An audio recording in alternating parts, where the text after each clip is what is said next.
Cofinanzas. Tomemos un café y hablemos de finanzas con el Dr. Wilson Montealegre. Amigos cofinancieros, bienvenidos a esta emisión especial de Cofinanzas. Amigo Wilson, ¿cómo estás? Caleb, ¿cómo te va? Muy bien, gracias. Wilson, te invito a que tomemos un café. Y hablemos de finanzas. Bienvenidos. Qué buen café. Hoy estaremos hablando de un tema de altísima importancia a nivel nacional y tiene que ver con el análisis al proyecto de reforma tributaria. Así que, Wilson, hablemos de nuestros patrocinadores antes de entrar en materia. Si quieres un café excelente, toma Café San Clemente. Y le damos la bienvenida a WMP Consultores, quienes por intermedio de su franquicia Cofinanzas nos permiten hoy el análisis a esta reforma tributaria, Caleb. Así es, la reforma tributaria. Esto ha resonado en nuestra nación desde hace mucho tiempo atrás. Así que vamos a hacer este análisis en un paso a paso que esperamos que deje herramientas de criterio para cada uno de nuestros amigos cofinancieros. Wilson, háblanos de la reforma tributaria. Bueno, analicemos qué es una reforma. Es un cambio, es una transformación. Cuando te dicen reforma es transformación. Y tributaria es a algunos componentes del sistema tributario. Porque nosotros tenemos en Colombia constitucionalmente un sistema tributario. El sistema tributario se fundamenta en Colombia de acuerdo al artículo 363 de la Constitución Política en los principios de igualdad, eficiencia y progresividad. Ese principio de igualdad o equidad es realmente que los impuestos son iguales para todos. No pueden ser impuestos para unos y para otros no, sino que realmente tiene que ser para todos. Entonces está el principio de equidad. Eficiencia tiene que ver con el recaudo, cómo se recauda el impuesto en Colombia, cómo son sus componentes de recaudo y efectivamente le toca a la administración hacer ese principio. Y progresividad, que es que a mayor cantidad de riqueza, mayor proporción de pago en el impuesto. Entonces a mayor tenencia, más impuesto. Wow. En eso se fundamenta el sistema tributario.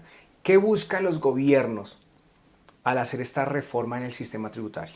Bueno, por ejemplo, Colombia busca realmente tener cómo tapar un déficit fiscal. Estamos pensando en un presupuesto para el año 2025 de 523 billones de pesos. Billones con B de Bogotá. Entonces, ¿eso qué indica? Como no tengo dinero, como no tengo forma de tapar ese hueco, para que al menos haya una finanza pública, finanza es que sea igual el gasto con el ingreso, pues obviamente al tener ese déficit, tengo que buscarla en otros componentes y ellos hacen parte de la reforma tributaria. Pero ¿qué hace el gobierno?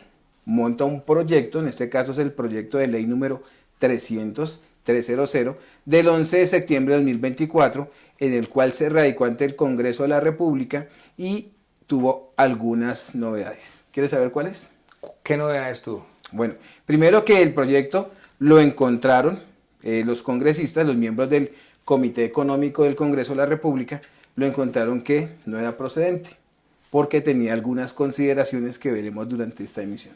Es decir, que esta modificación al sistema tributario sí, a nivel nacional no eran apropiadas, no eran consecuentes. ¿Qué pasó ahí? Sencillamente que los congresistas empezaron a analizar que era una reforma tributaria desproporcionada, como que no se le apuntaba a esos principios que mencionábamos al inicio, sino que realmente estaba buscando otras consideraciones que basan a ser más desaciertos que aciertos y que efectivamente vamos a empezar a analizar parte por parte y temática por temática. Muy interesante. Al estar lejos de los fundamentos o de los principios, sencillamente no es procedente. No es procedente porque pensemos en una persona natural que tiene un bajo nivel de ingreso, un bajo recurso, no puede tributar mucho, porque ya se les proporciona se desbalancea su economía y va a estar obviamente en un déficit económico. ¿Por qué se habla de un proyecto desfinanciado, Wilson? Bueno, un proyecto desfinanciado es porque realmente no tiene los recursos garantizados para poder cubrir lo que busca el proyecto. Y en este caso, por más de que sea una inversión social muy fuerte, pero no hay elementos, no hay recursos. ¿Y qué busca el gobierno? Atraerlos a través de ¿qué? De la imposición de tributos. Impuestos. Impuestos en este caso. Varios impuestos, no solamente renta. Wow. Eso comienza a poner un peso en el bolsillo de los ciudadanos. Claro que sí, porque independientemente que sean personas naturales y o jurídicas, hay una carga tributaria excesiva, pero realmente también tiene unas componentes, Caleb, bastante amigables o favorables que analizaremos en la emisión de hoy.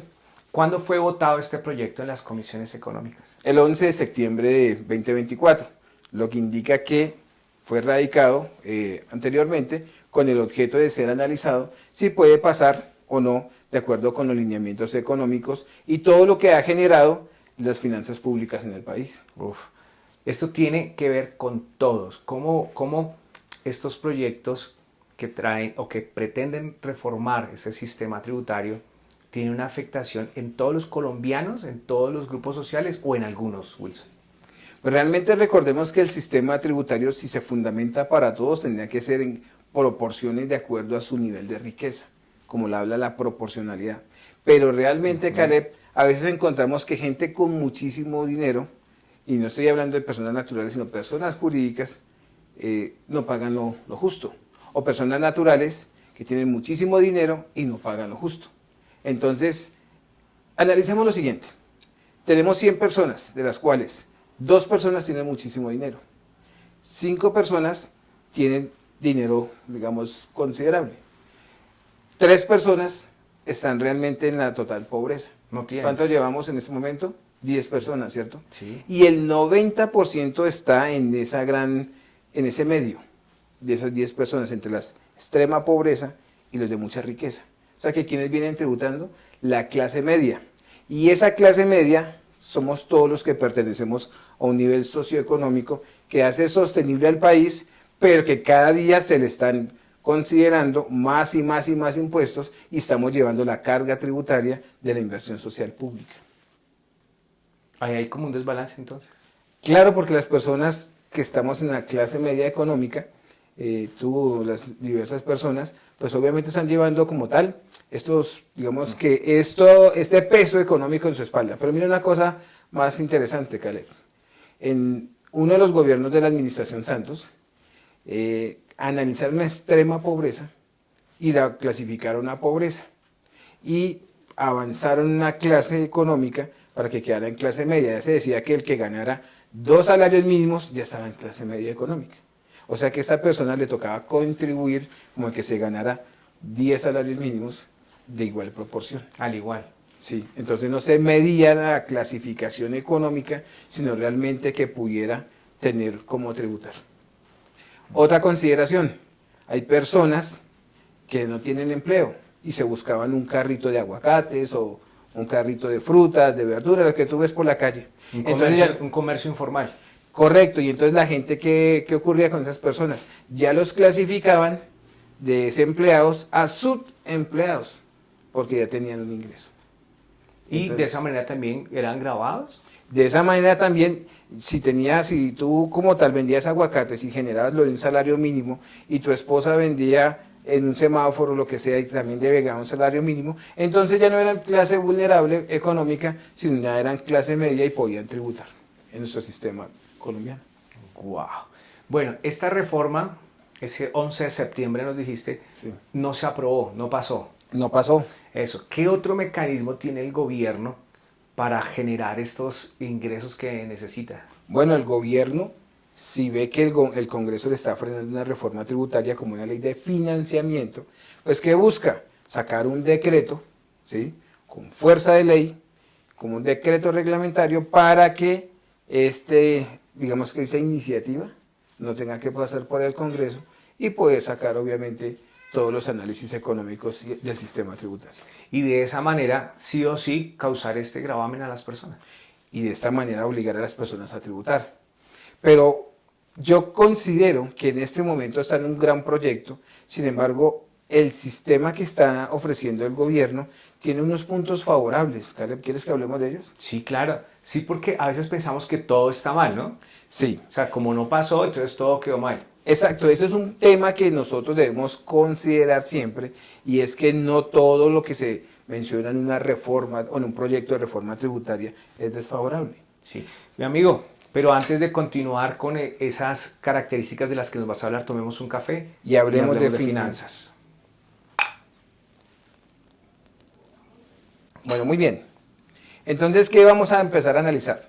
Lo destacable o lo que sería favorable es, por ejemplo, que las personas jurídicas se les va a disminuir su base de tributación de una tasa más o menos efectiva del 35% a un 29%.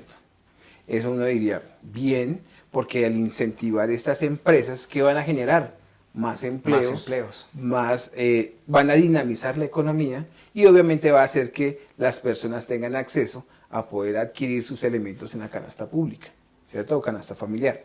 Las personas jurídicas van a tener una disminución de tasa de un 35% que actualmente tenemos en consideración como tarifa nominal a una tarifa del 27%, máximo un 33%, dependiendo de un intervalo de, digamos, de ingresos o de patrimonio que se encuentra con una tabla sugerida.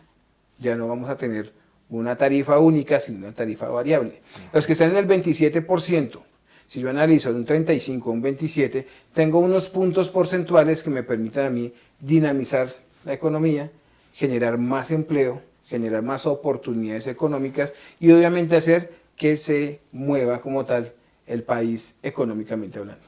La segunda medida favorable es que los municipios con menos de 200.000 habitantes, Caleb, podrán acceder a la exclusión del IVA, ¿sí? Por servicios de hotelería, de todo lo relacionado con centros vacacionales, apartahoteles, hoteles, todo lo que tiene que ver con turismo. ¿Eso qué quiere decir? Que ciertos municipios que son muy turísticos en el país, pero con bajo nivel de habitantes, pues al tener un servicio de estos excluido del IVA, pues podrán ser más competitivos frente a grandes municipios o grandes ciudades. Se esperaría que haya mejor movimiento de turistas. Correcto, y eso hace que sea bastante destacable esta iniciativa y que de pronto se pueda analizar en el Congreso de la República con el objeto de incentivar el turismo, que es una de las fuentes de ingresos del país. ¿Cuál es la opinión de los miembros o equipo técnico de Cofinanzas respecto a esta propuesta? Bueno, por ejemplo, y hay otras más, ¿no? Hay otras propuestas más. Pero, por ejemplo, en esta segunda iniciativa, a mí me parece que no debiera ser exclusión, sino exención. ¿Qué es la diferencia entre exclusión y exención? Que la exclusión deja totalmente por fuera el tributo. La exención es dejar el tributo en cero, pero permite la toma de impuestos descontables. Entonces, las personas jurídicas que tengan un hotel en un municipio con menos de 200.000 habitantes podrán pedir en devolución sus impuestos descontables. Buenísimo. Eso es una iniciativa de Cofinanzas, porque así el proyecto se hace como exclusión. Bueno, así que eso hay que presentarlo ¿dónde? ¿Qué hay que hacer con esa propuesta? O sea, ya lo tienes, está en tu papel, está en tu oficio, ¿y ahora qué haces con eso? Pues esperemos que por intermedio de este canal llegue a muchas personas, llegue al Congreso. Obviamente nosotros haremos un acercamiento con un equipo de congresistas para que cambien la iniciativa de exclusión por exención. Esa sola palabrita genera un beneficio tributario a estos municipios que van a tener como tal el no cobro del IVA en sus diversos servicios hoteleros. Otro de los incentivos, Caleb, es que los vehículos llamados híbridos, energéticos, eléctricos y demás con energía renovable va a tener un incentivo de reducción del cobro de los tributos para que muchas personas podamos acceder a la compra de estos vehículos.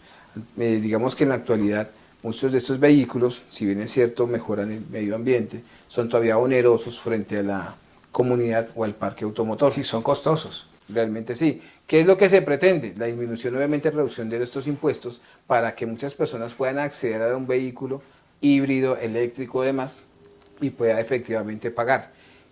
Cuando una persona está adquiriendo un vehículo de estos, Caleb, está contribuyendo no solamente al mejoramiento del medio ambiente, porque ya vemos que no hay quema de combustible, sino que adicionalmente está contribuyendo a una mejora económica en el país, porque muchas personas van a poder acceder a todo lo relacionado con un vehículo de estas magnitudes y que sencillamente permite mejorar el bolsillo. Económicamente se vuelve más asequible a toda la comunidad en Colombia. Sí, tendríamos esa sensación de estar creciendo. De que estamos creciendo, de que se está desacelerando los altos costos y que estamos acelerando la economía.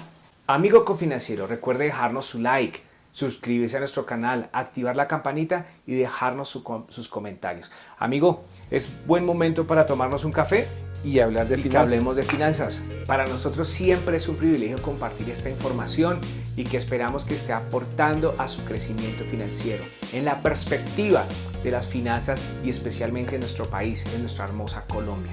Así que lo invitamos a suscribirse a nuestro canal, activar la campanita, estar atento ahí de nuestras publicaciones que semana a semana estamos compartiendo con ustedes. Gracias por hacer parte de este grupo de cofinancieros. Hasta la próxima.